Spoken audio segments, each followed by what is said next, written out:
ಬಿಸ್ಮಿಲ್ಲಾಹಿರ್ ರಹಮಾನಿರ್ ರಹೀಮ್. ಪ್ರಿಯ ಸ್ನೇಹಿತರೆ, ಇಂದು ನಾವು ಒಂದು ಅತ್ಯಂತ ಆಸಕ್ತಿದಾಯಕ ವಿಷಯದ ಬಗ್ಗೆ ತಿಳಿಯೋಣ.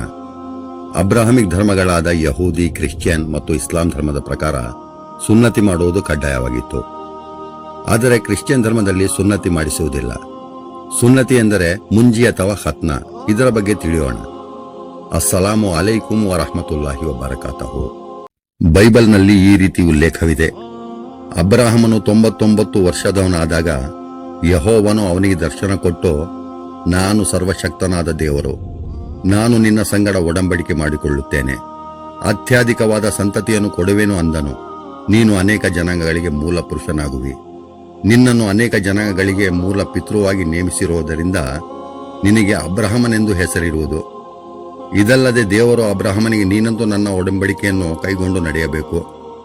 ನೀನು ಮಾತ್ರವಲ್ಲದೆ ನಿನ್ನ ಸಂತತಿಯವರು ಎಲ್ಲಾ ತಲಾಂತರಗಳಲ್ಲಿ ಅದನ್ನು ಕೈಗೊಂಡು ನಡೆಯಬೇಕು. ನಿಮ್ಮಲ್ಲಿ ಪ್ರತಿಯೊಬ್ಬ ಗಂಡಸಿಗೂ ಸುನ್ನತಿಯಾಗಬೇಕು. ನೀವು ಮಾನಸ್ಥಾನದಲ್ಲಿ ಸುನ್ನತಿ ಮಾಡಿಸಿಕೊಳ್ಳಬೇಕು. ಅದೇ ನಿಮಗೂ ನನಗೂ ಉಂಟಾದ ಒಡಂಬಡಿಕೆಯ ಗುರುತು. ತಪ್ಪದೇ ಸುನ್ನತಿಯಾಗಬೇಕು. ನಾನು ಮಾಡುವ ಆಜ್ಞೆಯ ಗುರುತು ನಿಮ್ಮ ಶರೀರದಲ್ಲಿದ್ದು ಶಾಶ್ವತವಾದ ಒಡಂಬಡಿಕೆಯನ್ನು ಸೂಚಿಸುವುದು. ಸುನ್ನತಿ ಮಾಡಿಸಿಕೊಳ್ಳದ ಗಂಡಸು ನನ್ನ ಒಡಂಬಡಿಕೆಯನ್ನು ಮೀರಿದವನಾದ ಕಾರಣ ಅವನು ಕುಲದಿಂದ ತೆಗೆದು ಹಾಕಲ್ಪಡುವನು, ಅಂದರೆ ಯೆಹೋವನ ಆಜ್ಞೆಯನ್ನು ಮೀರಿದವನು. ಆದ್ದರಿಂದ ಅವನು ಏಕದೇವ ವಿಶ್ವಾಸಿಯಾಗಲಾರನು. ಅವನನ್ನು ಯೆಹೋವನ ಕುಲದಿಂದ ತೆಗೆದು ಹಾಕಲಾಗುತ್ತದೆ. ಈ ವಿಷಯದ ಬಗ್ಗೆ ತಮಗೆ ಏನು ಅನಿಸುತ್ತದೆ? ಕ್ರಿಶ್ಚಿಯನ್ ಧರ್ಮದ ಪ್ರಕಾರ ಆದಮನು ಯೆಹೋವನ ಆಜ್ಞೆಯನ್ನು ಉಲ್ಲಂಘಿಸಿ ಮರದ ಹಣ್ಣನ್ನು ತಿಂದದ್ದರಿಂದ ಆದಮನ ಸಂತತಿಯೂ ಶಾಪಗ್ರಸ್ತವಾಗಿ ಪಾಪದ ಸ್ವಭಾವವು ಬಂದಿತು ಮತ್ತು ಹುಟ್ಟುವ ಪ್ರತಿಯೊಬ್ಬ ಮನುಷ್ಯನು ಪಾಪ ಮಾಡುವನಾಗಿ ಹುಟ್ಟುತ್ತಾನೆ. ಹಾಗೂ ಇಡೀ ಲೋಕವು ಪಾಪಗ್ರಸ್ತವಾಯಿತು. ಆದರೆ ಯೆಹೋವನ ಸುನ್ನತಿಯ ಆಜ್ಞೆಯನ್ನು ಉಲ್ಲಂಘಿಸಿದರೆ ಏನಾಗುತ್ತದೆ? ಕಾಮೆಂಟ್ನಲ್ಲಿ ತಿಳಿಸಿ. ಬೈಬಲ್ನಲ್ಲಿ ಸುನ್ನತಿಯ ಬಗ್ಗೆ ಅಬ್ರಹಾಮನಿಗೆ ನೇರವಾಗಿ ಯೆಹೋವನು ಆದೇಶಿಸಿದ ಒಂದು ಧಾರ್ಮಿಕ ಕಾರ್ಯ.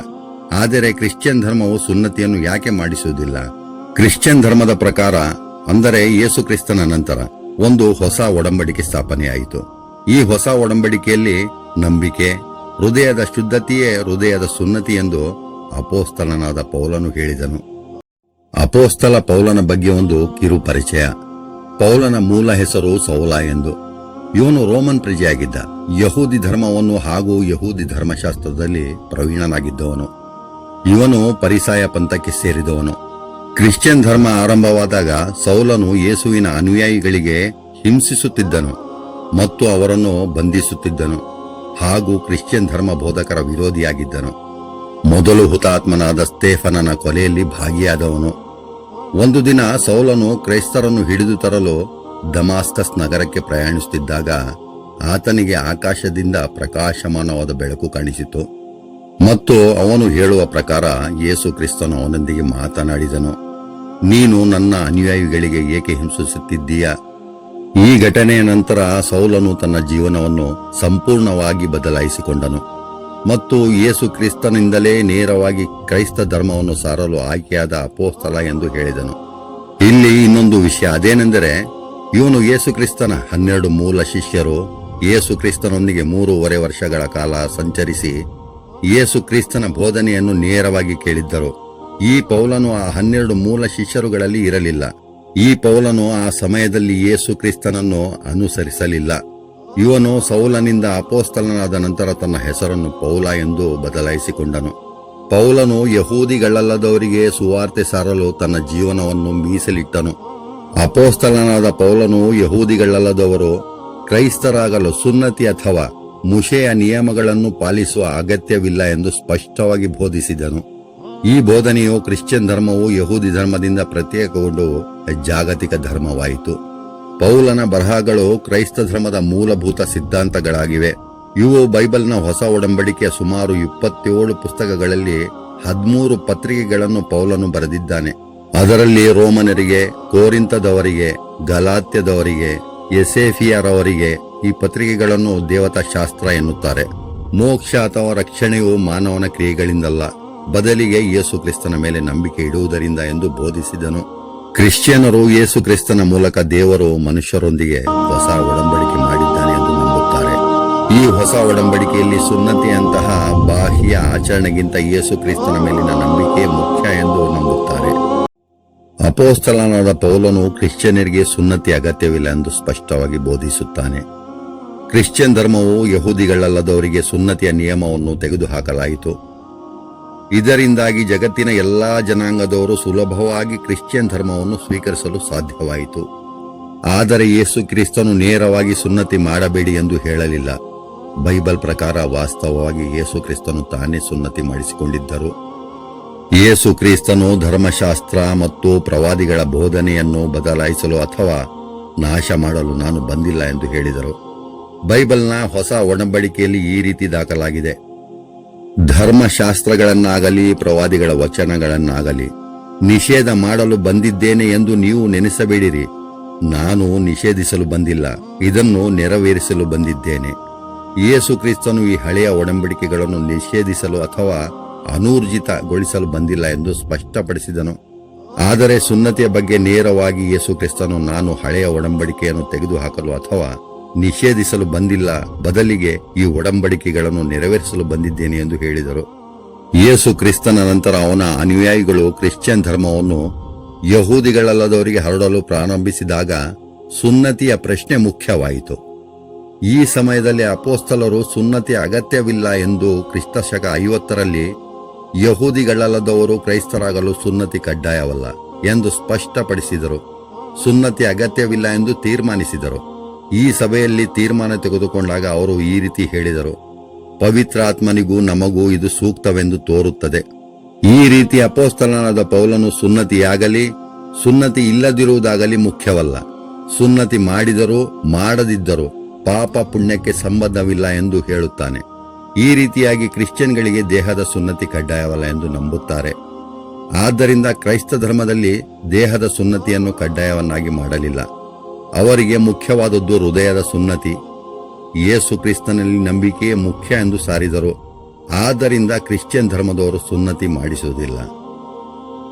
ಇದೇ ರೀತಿ ಅಪೊಸ್ತಲ ಪೌಲನು ಮೂಲ ಪಾಪ ಅಂದರೆ ಆದಮನು ದೇವರ ಆಜ್ಞೆಯನ್ನು ಉಲ್ಲಂಘಿಸಿ ಇಡೀ ಲೋಕ ಪಾಪಗ್ರಸ್ತವಾಯಿತು. ಹುಟ್ಟುವ ಪ್ರತಿಯೊಬ್ಬ ಮನುಷ್ಯನು ಪಾಪದ ಪ್ರವೃತ್ತಿ ಹೊಂದಿರುತ್ತಾನೆ. ಮನುಷ್ಯನು ಎಷ್ಟೇ ಧಾರ್ಮಿಕ ಕಾರ್ಯ, ನೀತಿವಂತ, ಧರ್ಮನಿಷ್ಠೆಯಿಂದ ದೇವರ ಕೃಪೆ ಗಳಿಸಲು ಸಾಧ್ಯವಿಲ್ಲ. ಮನುಷ್ಯ ಎಷ್ಟೇ ಒಳ್ಳೆಯ ಕಾರ್ಯ ಮಾಡಿದರೂ ಅವನ ಪಾಪ ತೊಳೆಯುವುದಿಲ್ಲ ಎಂದು ಹೇಳಿದನು.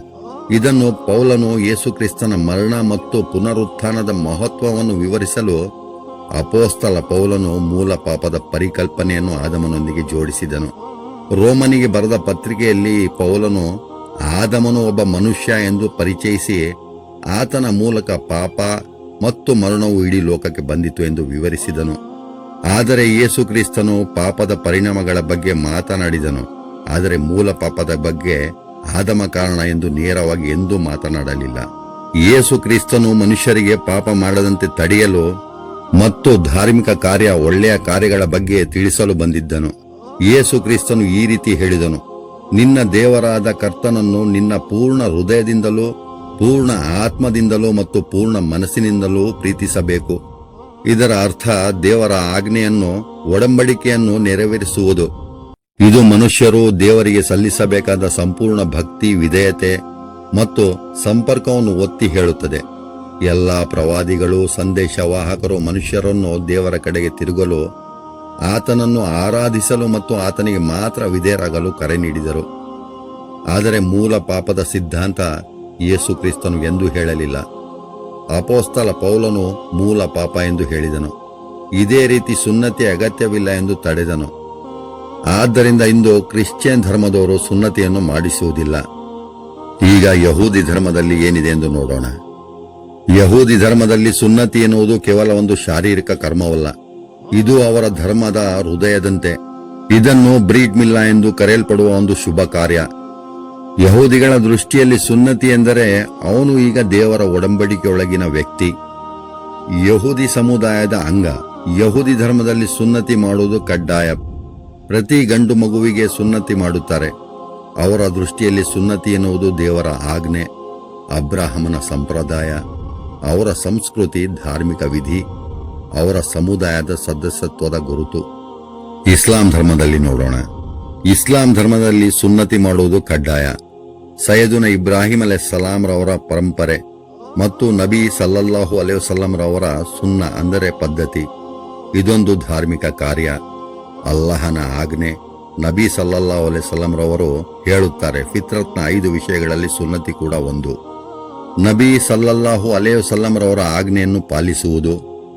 ಇಸ್ಲಾಂನಲ್ಲಿ ಸೈಯದುನ ಇಬ್ರಾಹಿಂ ಅಲೈಹಿಸ್ಸಲಾಂ ರವರ ಧರ್ಮ ಮಿಲ್ಲತೆ ಇಬ್ರಾಹಿಮ. ಕುರಾನ್ನಲ್ಲಿ ಈ ರೀತಿ ಉಲ್ಲೇಖವಿದೆ, ನಿಮ್ಮ ಧರ್ಮವೇ ಇಬ್ರಾಹಿಂನ ಧರ್ಮ. ಸೈಯದುನ ಇಬ್ರಾಹಿಂ ಅಲೈಹಿಸ್ಸಲಾಂ ರವರು ಏಕದೇವ ವಿಶ್ವಾಸಿ. ಇಸ್ಲಾಂನ ಪ್ರತಿ ನಮಾಜ್ನಲ್ಲಿ ಸೈಯದುನ ಇಬ್ರಾಹಿಂ ಅಲೈಹಿಸ್ಸಲಾಂ ರವರಿಗೆ ದುವಾ ಮಾಡುತ್ತಾರೆ. ಹಜ್ ಮತ್ತು ಉಮ್ರಾ, ಸಫಾ ಮರ್ವಾ ಅವರ ಜೀವನದ ಸ್ಮಾರಕ. ಅಲ್ಲಾಹ್ ಸುಬ್ಹಾನಹು ವ ತಆಲನ ಆಜ್ಞೆಯಿಂದ ಕಾಬಾ ಶರೀಫ್ ನಿರ್ಮಿಸಿದರು. ಸುನ್ನತಿ ಮುಸ್ಲಿಮರಿಗೆ ಕಡ್ಡಾಯ. ಸುನ್ನತಿಯಿಂದ ಮನುಷ್ಯರಿಗೆ ಆಗುವ ಪ್ರಯೋಜನಗಳು ವಿಜ್ಞಾನದ ಪ್ರಕಾರ: ಮೂತ್ರನಾಳದ ಸೋಂಕು ಕಡಿಮೆ, ಕೊಳೆ ಪ್ರದೇಶದಲ್ಲಿ ಬ್ಯಾಕ್ಟೀರಿಯಾ ಹಿಡಿಯುವ ಸಾಧ್ಯತೆ ಕಡಿಮೆ, ಕೆಲವು ರೋಗಗಳನ್ನು ತಡೆಗಟ್ಟುತ್ತದೆ, ಶರೀರದ ಸ್ವಚ್ಛತೆ, HIV ಮುಂತಾದ ಸೋಂಕಿನ ಅಪಾಯ ಕಡಿಮೆ. ಇದನ್ನು ಇಂದು ವಿಜ್ಞಾನ ತಿಳಿಸುತ್ತದೆ. ಆದರೆ ಸಾವಿರಾರು ವರ್ಷಗಳ ಮುಂಚೆಯೇ ಅಲ್ಲಾಹ್ ಸುಬ್ಹಾನಹು ವ ತಆಲನು ಈ ಆಜ್ಞೆಯನ್ನು ಸೈಯದುನ ಇಬ್ರಾಹಿಂ ಅಲೈಹಿಸ್ಸಲಾಂ ರವರಿಗೆ ನೀಡಿದನು, ಸುನ್ನತಿ ಮಾಡುವುದಕ್ಕೆ ಹೇಳಿದನು. ಇದರಿಂದ ಮಾನವರಿಗೆ ಅನೇಕ ರೋಗಗಳಿಂದ ತಡೆಯಲು ಹಾಗೂ ಅವನ ಮತ್ತು ಸೈಯದುನ ಇಬ್ರಾಹಿಂ ಖಲೀಲುಲ್ಲಾ ನಡುವಿನ ಒಂದು ಒಡಂಬಡಿಕೆಯಾಗಿತ್ತು. ಸೈಯದುನ ಇಬ್ರಾಹಿಂ ಖಲೀಲುಲ್ಲಾ ಅವರ ಅನೇಕ ಜನಾಂಗಗಳು ಇದನ್ನು ಇಂದೂ ಪಾಲಿಸಿಕೊಂಡು ಬರುತ್ತಿದ್ದಾರೆ. ಇದು ಅಲ್ಲಾಹ್ ಸುಬ್ಹಾನಹು ವ ತಆಲನ ಆಜ್ಞೆ, ಒಡಂಬಡಿಕೆ. ಅಬ್ರಾಹ್ಮಿಕ್ ಧರ್ಮಗಳಲ್ಲಿ ದೇವರ ನಂಬಿಕೆ ಬಗ್ಗೆ ತಿಳಿಯೋಣ. ಯಹೂದಿ ಧರ್ಮದಲ್ಲಿ ಒಬ್ಬನೇ ದೇವರು, ಹೆಸರು ಯೆಹ್ವೆ ಎಂದು ಕರೆಯುತ್ತಾರೆ. ಒಬ್ಬನೇ ಸರ್ವಶಕ್ತನಾದ ದೇವರು, ಬಹು ದೇವರಾಧನೆ ಇಲ್ಲ. ದೇವರ ರೂಪ, ದೇವರ ಚಿತ್ರ ಅಥವಾ ದೇವರ ಅವತಾರ ಅಂದರೆ ಮಾನವ ರೂಪದಲ್ಲಿ ದೇವರು ಬರುವುದಿಲ್ಲ. ದೇವರಿಗೆ ಕುಟುಂಬವಿಲ್ಲ, ಏಕದೇವ ವಿಶ್ವಾಸ. ಕ್ರಿಶ್ಚಿಯನ್ ಧರ್ಮದಲ್ಲಿ ದೇವರು ಒಬ್ಬನೇ, ಹೆಸರು ಯೆಹೋವ. ಆದರೆ ಟ್ರಿನಿಟಿ ಅಂದು 3 ವ್ಯಕ್ತಿತ್ವ ಎಂದು ನಂಬುತ್ತಾರೆ. ಪಿತೃದೇವರು, ಮಗನಾದ ಯೇಸು, ಪವಿತ್ರಾತ್ಮ ಇವು 3 ಬೇರೆ ಬೇರೆ, ಆದರೆ ದೇವತ್ವ ಒಂದೇ ಎಂದು ನಂಬುತ್ತಾರೆ. ಹೀಗಾಗಿ ಕ್ರಿಶ್ಚಿಯನ್ ಧರ್ಮದಲ್ಲಿ ಯೇಸು ಕ್ರಿಸ್ತನನ್ನು ದೇವರ ಮಗ, ದೇವರ ಅವತಾರ ಹಾಗೂ ದೇವರ ರೂಪ ಎಂದು ನಂಬುತ್ತಾರೆ. ತ್ರಿಮೂರ್ತಿಗಳು ದೇವರು, ದೇವರ ಮಗ ಹಾಗೂ ಪವಿತ್ರಾತ್ಮ. ಇಸ್ಲಾಂ ಧರ್ಮದಲ್ಲಿ ದೇವರು ಒಬ್ಬನೇ, ಹೆಸರು ಅಲ್ಲಾಹ್ ಸುಬ್ಹಾನಹು ವ ತಆಲಾ ಎಂದು ಕರೆಯುತ್ತಾರೆ. ಅವನಿಗೆ ಯಾರೂ ಪಾಲುದಾರರೂ ಇಲ್ಲ, ಅವನಿಂದ ಯಾರೂ ಜನಿಸಲಿಲ್ಲ. ಮಾನವ ರೂಪದಲ್ಲಿ ದೇವರು ಬರುವುದಿಲ್ಲ, ದೇವರ ಅವತಾರವಿಲ್ಲ, ದೇವರಿಗೆ ಕುಟುಂಬವಿಲ್ಲ, ದೇವರ ಮಗನಿಲ್ಲ. ಶುದ್ಧ ಏಕದೇವ ವಿಶ್ವಾಸ. ಇಸ್ಲಾಂ ಧರ್ಮದ ಪ್ರಕಾರ ಯೇಸು ಅಂದರೆ ಸೈಯದುನ ಈಸಾ ಅಲೈಹಿಸ್ಸಲಾಂ ರವರು ದೇವರ ಮಗ ಅಲ್ಲ, ಮಹಾನ್ ಪ್ರವಾದಿ, ಸಂದೇಶವಾಹಕ. ಸರಳವಾಗಿ ಹೇಳುವುದಾದರೆ ಯಹೂದಿ ಧರ್ಮದಲ್ಲಿ ಏಕದೇವ ವಿಶ್ವಾಸ, ಮಾನವ ದೇವರಿಲ್ಲ. ಇವರಲ್ಲಿ ಕೆಲವರು ಪ್ರವಾದಿ ಉಜೈರ್ ಅಲೈಹಿಸ್ಸಲಾಂ ರವರನ್ನು ದೇವರ ಮಗ ಎನ್ನುತ್ತಾರೆ. ಆದರೆ ಇಂದಿನ ಯಹೂದಿಗಳು ಇದನ್ನು ನಂಬುವುದಿಲ್ಲ. ಇವರಲ್ಲಿ ಮೂರ್ತಿ ಪೂಜೆ ನಿಷೇಧ, ಮಾನವರು ದೇವರು ಆಗುವುದಿಲ್ಲ.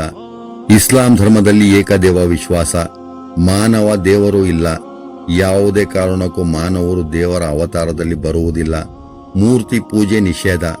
ಕ್ರಿಶ್ಚಿಯನ್ ಧರ್ಮದಲ್ಲಿ ಒಬ್ಬನೇ ದೇವರು, ಆದರೆ ಟ್ರಿನಿಟಿ, ತ್ರಿಮೂರ್ತಿಗಳು, ತಂದೆ ದೇವರು, ದೇವರ ಮಗ ಯೇಸು ಕ್ರಿಸ್ತ, ಪವಿತ್ರಾತ್ಮ ಈ ರೀತಿ ತ್ರಿಮೂರ್ತಿಗಳು. ಯೇಸು ಕ್ರಿಸ್ತ ಮಾನವ ರೂಪ, ದೇವರ ಮಗ ಅಥವಾ ಅವತಾರ ಎಂದು ನಂಬುತ್ತಾರೆ. ಮೂರ್ತಿ ಪೂಜೆ ನಿಷೇಧ. ತಮಗೆ ಈ ವಿಡಿಯೋ ಇಷ್ಟವಾಗಿದ್ದರೆ ನನ್ನ ಚಾನಲ್ ಅನ್ನು ಸಬ್ಸ್ಕ್ರೈಬ್ ಮಾಡಿ, ತಮ್ಮ ಅನಿಸಿಕೆಗಳನ್ನು ಕಾಮೆಂಟ್ ಮಾಡಿ, ಲೈಕ್ ಮಾಡಿ, ಶೇರ್ ಮಾಡಿ. ಅಸ್ಸಲಾಮು ಅಲೈಕುಂ ವರಹಮತುಲ್ಲಾಹಿ ವಬರಕಾತಹು.